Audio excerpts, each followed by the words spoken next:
செங்கல்பட்டு அடுத்த பரனூர் சுங்கச்சாவடியில் மனிதநேய மக்கள் கட்சியின் மாநில தலைவர் ஜவாஹிருல்லா தலைமையில் 500க்கும் மேற்பட்டோர் ஆர்ப்பாட்டத்தில் ஈடுபட்டு வருகின்றனர்.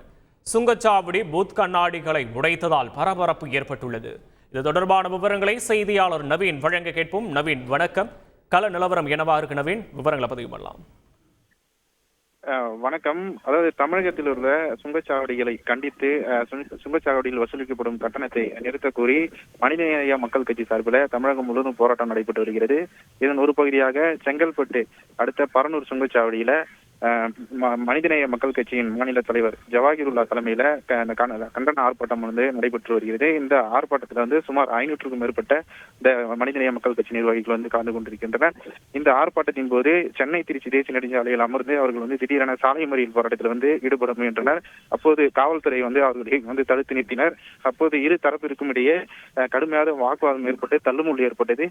இந்த சம்பவத்தில் செங்கல்பட்டு சுங்கச்சாவடியில் இருக்கக்கூடிய 3 பூத்துகளின் கண்ணாடிகள் தற்போது உடைக்கப்பட்டிருக்கிறது. போலீசார் இந்த போராட்டக்காரர்களை தற்போது கைது செய்து அவர்களை தனியார் திருமண மண்டபத்தில் அடைக்கும் பணிகளில் ஈடுபட்டு வருகின்றனர். இந்த சம்பவம் தற்போது சுங்கச்சாவடியில் ஒரு பெரும் பரபரப்பை ஏற்படுத்தி இருக்கிறது. விவரங்களுக்கு நன்றி நவீன். செய்திகளை உடனுக்குடன் தெரிந்து கொள்ள உடனே சப்ஸ்கிரைப் பண்ணுங்க.